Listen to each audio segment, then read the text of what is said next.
हम लोग यहां इसलिए आए कि 200 से ज्यादा वह किसान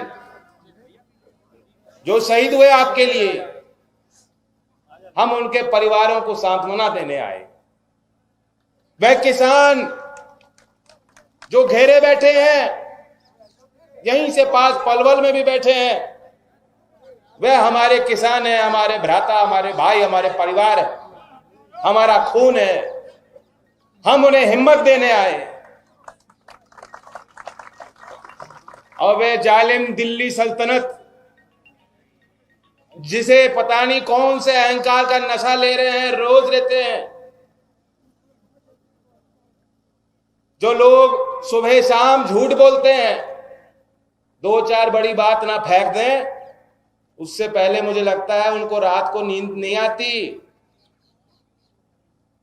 उन जालिम लोगों को भी हम कहने आए हैं, तुम एक लाठी मारो, हमारी संख्या दुगनी होगी। तुम 2 मारोगे, हमारी संख्या चौगुनी होगी। और कितनी बड़ी बात है कि हमारे बीच अब हो जाए, 52 पाल के हमारे अध्यक्ष मौजूद हैं, चौधरी हरन जी और करण दलाल जी। पड़ोसी हैं, पड़ोसियों का ख्याल रखना पड़ता है। और जो इन्होंने धमकी दी, वे भी बहुत गंभीरता से ली लोगों ने।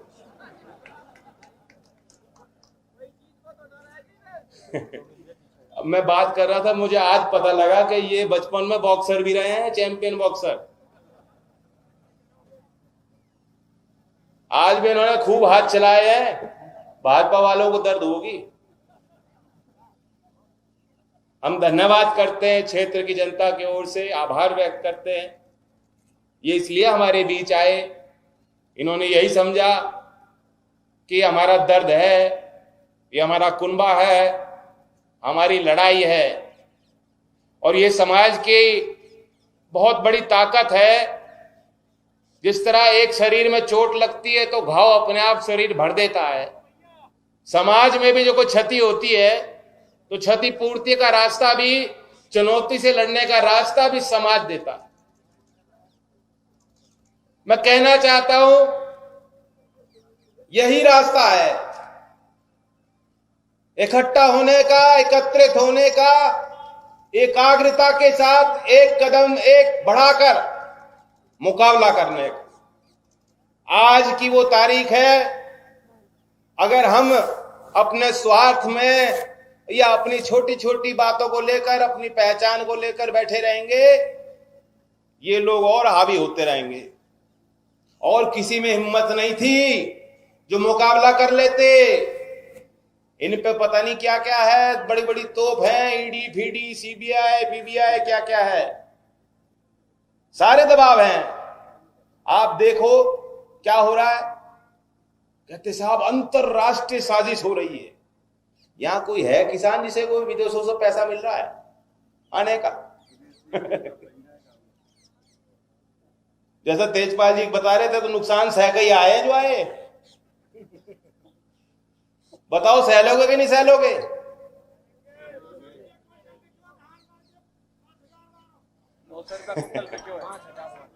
नहीं, मैं तो उस नुकसान की कह रहा था जो कुछ तीखी नजर से देखें आपको।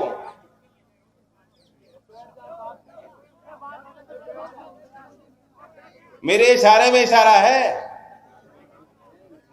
यही कोसी से पौध लगा था, चौधरी चरण सिंह जी के समय की बात है। घर के ठंडे चूल्हे पे खाली पतीली है, बताओ कैसे लिख दूं धूप फागुन की नशीली है। अब किसान कैसे बता दे कि दिन अच्छे हैं? चारों तरफ से घिरा हुआ है किसान। और फिर मोदी जी कहते तो ये किसान नहीं है, वो कहते हैं कि एमएसपी था, एमएसपी है, एमएसपी रहेगी। यहां का किसान, हम मंडी में खड़े हैं, यहां भी बेचता है, हरियाणा भी जाके बेचते हो,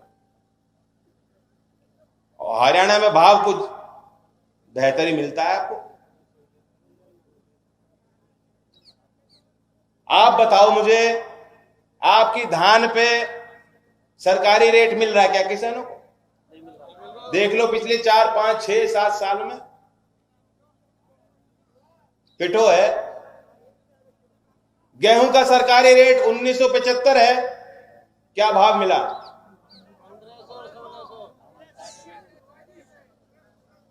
बाजरे का रेट 2150 है, ज्वार का रेट 2640 है।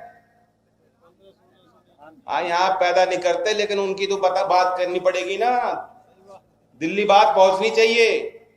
आप किसी फसल को उठा लो, यही बात है, किसान को भाव नहीं मिलता। और ऐसा नहीं है कि ये सारे मूर्ख बैठे हैं, इन्हें मालूम है, मोदी जी को ये पता है कि आपको मंडी में भाव नहीं मिल रहा। अगर कोई सुधार करना था तो यहां सुधार करना था, इसका उपाय ढूंढते मोदी जी, ये किए नहीं। उल्टा जो है, जो नींव है उसी को खोदने में लग रहे हैं। चौधरी छोटू राम जी, चौधरी चरण सिंह जी ने मंडी व्यवस्था बनाई थी। चौधरी चरण सिंह जी के 50 साल पहले किए गए काम भी आज भी जो है व्यवहारिक लगते हैं लोगों को। ये है विजन, काम करने का तरीका। अब ये नाम ले रहे किसान का कि किसान हित में है, कहते साहब काला कानून बता रहे लोग, इसमें काला क्या है बताओ। मैं पूछना चाहता हूं उसमें अच्छा क्या है, सफेद क्या है, इसमें पवित्र क्या है, किसान के हित में क्या चीज है? आप एक बात हमें बता दो। कोई बात नहीं है। संसद में प्रधानमंत्री ने माना कि हां ये किसान आंदोलन पवित्र है, किसान अगर सड़क पे बैठा है वह पवित्र है। फिर अगले ही उसमें सेंटेंस में कह दिया वाक्य में कि वो अपवित्र है। मेरे समझ में नहीं आई क्या बात थी वो, क्या वो आरोप लगा रहे, क्या बता रहे कि ये किसान ही नहीं है, ये तो पता नहीं आतंकवादी है, ये कहां से इन्हें पैसा मिल रहा, क्या है, ताकतें पीछे मेरी लग गई। चाय को भी बदनाम किया जा रहा है। ये तो दूध पीने वाले हैं और दूध बेचने वाले हैं, तुम अपनी पानी की चाय अपने पास रखो। तुम चाय पे खतरा बता रहे हो, देश पे खतरा है। तुम षड्यंत्र बता रहे हो, बिल्कुल षड्यंत्र है, लेकिन कोई विदेशी षड्यंत्र नहीं है। ये जो देसी सेठ हैं 2-3 भाग हैं, वो आपके जब से आपका राज आया मोटे होते जा रहे हैं। ये बात वहां से आई है निकल के, उन्हीं को लाभ पहुंचाना चाहते हो तुम। वरना लिख देते कानून में, व्यापार होगा चाहे निजी क्षेत्र में होगा, चाहे सरकार खरीदेगी, कम से कम एमएसपी प्रत्येक किसान को हर व्यापार में दिया जाएगा। ये लिख देते तो हम और आपकी कोई इस तरह से शिकायत नहीं बन पाती। दूसरा मैं इल्जाम इन पे लगाता हूं, इनकी मंशा आपकी जमीन पे इनकी लगा है और कुछ नहीं है। जो किसान ये सोच रहा हो कि भाई मंडी पे मेरी खरीद नहीं होती, अभी भी बिचौलिए हैं, अभी भी मैं लुट रहा हूं, हो सकता है शायद कोई सीधा खरीद ले, बेहतर भाव मिलेगा मुझे, हो सकता है मेरे यहां फैक्ट्री लग जाएगी, यही बता रहे हैं किसानों को। सच्चाई ये इन्हें कुछ मतलब नहीं, ये सीधा आपकी जमीन लेंगे और खरीदेंगे भी नहीं, क्योंकि इन्हें मालूम है आपके प्रयासों से भूमि अधिग्रहण कानून ऐसा कैड़ा बन गया कि 4 गुना भाव इनको देना पड़ेगा। अगर सरकार एक्वायर करेगी तो जमीन खरीदेंगे भी नहीं। ये तो सस्ता जो है आपसे जमीन पट्टे पे ले लेंगे, गांव के गांव। सरकार उसे SEZ घोषित करेगी, विशेष आर्थिक क्षेत्र, जहां कोई देश का कानून नहीं चलेगा, जो कंपनी राज है, कंपनी के कानून चलेंगे।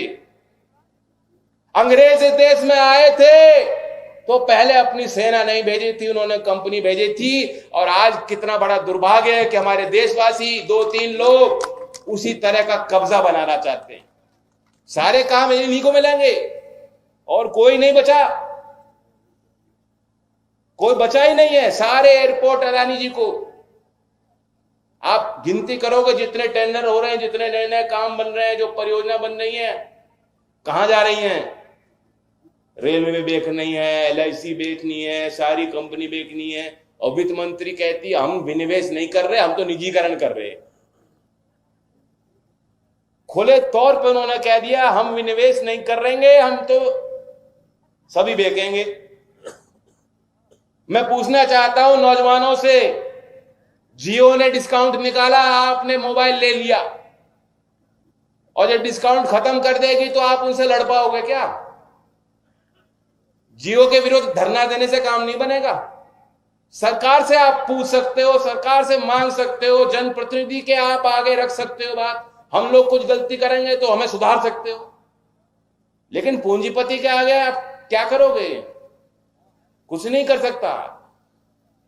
उनके नियम खुद ही हैं और उनका एक ही नियम है, वे अपना मुनाफा देखते हैं, उनका दोष नहीं कुछ।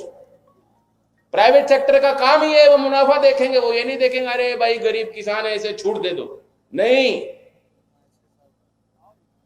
तो इसलिए ये वो वक्त है कि हमें लड़ाई लड़नी होगी। ये कानून ऐसे अगर व्यवस्था बन जाएगी, सब कुछ आज दांव पर लगा है, सब कुछ लगा है, और आपको कमजोर करने के लिए वो बैठे बैठे साजिश भी रच रहे हैं। अभी मैंने देखा मीडिया में चल रहा है कि गृह मंत्री और गडकरी जी दिल्ली में बैठक ले रहे और कह रहे हैं ये जाटों का आंदोलन है, कह रहे खाप नेताओं से बात करी जाएगी। अब बावन पाल के तो हमारे बैठे ही हैं, हो सकता है आपको फोन आ जाए अमित शाह जी का,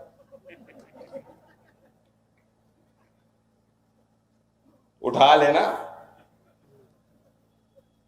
मैं पूछना चाहता हूं, ये कोई एक जाति की बात है क्या? ये कोई, अब आप हमें गोत्र में बांटोगे, अब हमें जातियों में बांटोगे? आपने संविधान पर शपथ ली है गृह मंत्री जी, संविधान क्या सिखाता है? सब बराबर हैं। क्या ये उचित है कि गृह मंत्री के बैठक में उनकी मौजूदगी में ऐसे फैसले लिए जाएं और वो बाहर सार्वजनिक चर्चा बन जाए कि गृह मंत्री जुट गए हैं जाटों को ठीक करने? ये कलंक है, लोकतंत्र पे कलंक लग रहा है। बात जाटों की नहीं है, किसानों की है, और जो जाटों की बात आज करेगा वो देश के किसान को कमजोर करने की काम कर रहा है, वो हम पे कुल्हाड़ी चलाने का काम कर रहा है। चौधरी चरण सिंह जी किसान, मजदूर, गरीब की बात करते थे, इसलिए हमारी वह ताकत थी। आप क्या वह खोई हुई ताकत पाना चाहते हो, हासिल करना चाहते हो कि नहीं? मैं आपसे सवाल पूछता हूं। जात पात का कोई सवाल नहीं, जो जात पात की बात करता है वो किसान विरोधी है। आज फैसला लो, ठान लो। विरोधाभास सब में होता है, हम में भी रहता है, कोई बात नहीं, आपस में शिकायत कर लेना पीछे, लेकिन आज एक लक्ष्मण रेखा बना लो, पत्थर में लकीर खींच लो। जैसा मैंने कहा था बीजेपी के ये मत सोचना कि भाई जिला पंचायत में तो यूं नारा है, बड़े चुनाव में उनको दे देंगे। ये बंटवारे नहीं चलने चाहिए। और मैं बताना चाहता हूं, जिससे पहले आप हम पे ही आरोप लगाओ, मैं आपको दूध का दूध, पानी का पानी आज साफ सफाई देना चाहता हूं। बात यह थी, पिताजी के पास, चौधरी अजीत सिंह जी के पास खुद यहां क्षेत्र के प्रतिनिधि पहुंचे और उन्होंने मांग रखी और उन्होंने उनके आगे झूठ बोला। यह आपको नहीं पता होगी। और उसके बाद वो निर्णय लिया गया जिला पंचायत का। कोई गलत फहमी मत पालना।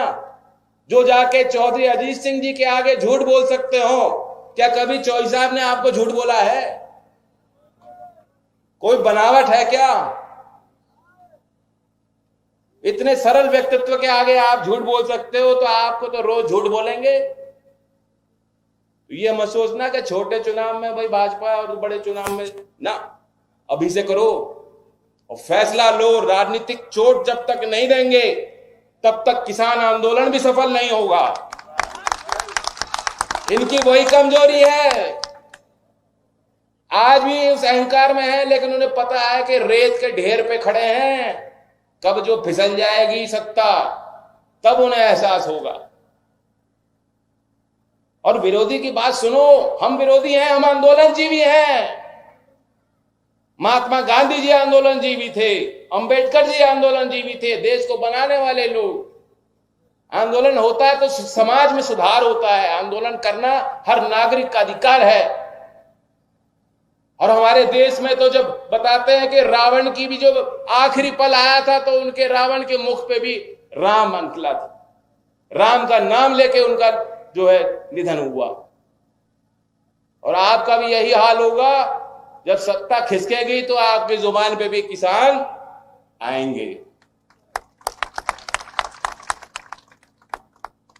पंचायत है तो कुछ फैसले होने चाहिए। आप राजी हो तो आप अपना उठा के बता देना। नहीं अभी पहले सुन तो लो। पहले ही राजी सहमति दे रहे हैं आपके साथ, सब सहमत हैं आपके साथ। और यहां मैं कहता सारी संपत्ति हमारी फिर भी आपकी मंडी तो आपकी है नहीं आपकी है। नहीं, मेरी प्रार्थना और दिल्ली में से चौधरी साहब बैठे हैं उनकी हमेशा प्रार्थना रहेगी ये क्षेत्र तरक्की करे। यहाँ जो मिल है जो सूनी पड़ी है उसकी बातें यहाँ की गई हैं। बहुत लोगों ने वादे किए, लेकिन आप हमें बल दोगे, हमें कोई कहने की जरूरत नहीं पड़ेगी, कोई शिकायत नहीं पड़ेगी। अपने आप देखोगे काम पटरी पे होगा।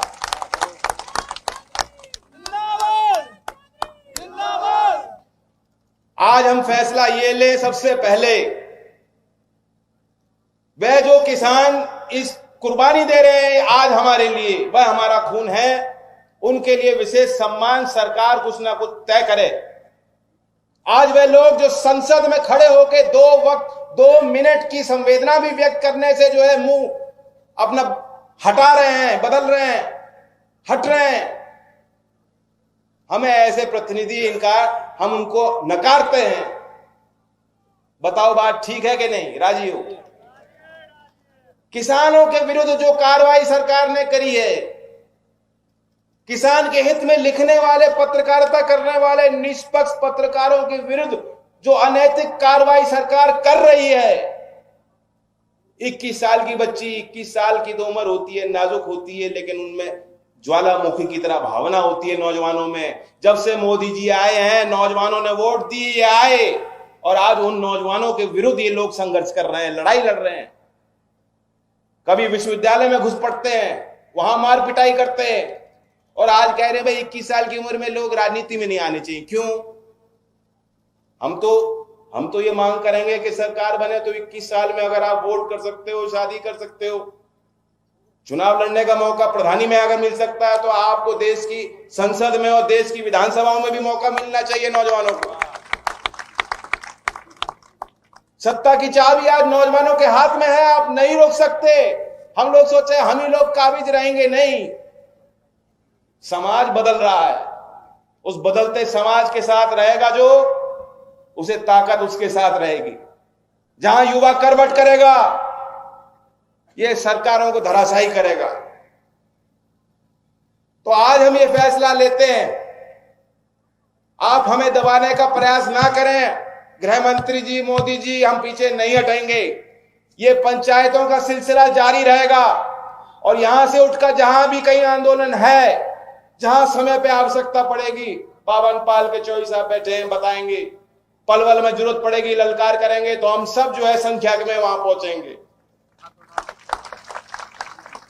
हाथ उठा लो एक बार, ताली तो बजाएगी। और तीसरी सबसे महत्वपूर्ण बात है, आज से लेके ये हमारी किसानों की बात नहीं मान रहे। हर चुनाव में मुकाबला करना है, हर चुनाव में उन्हें चोट पहुंचानी है, और वोट की चोट से हमें इन्हें सत्ता से हटाना है, ताकि अंतिम वक्त पे मरते मरते इनकी जुबान पे किसान आ जाए। ये हमारा लक्ष्य है। और मैं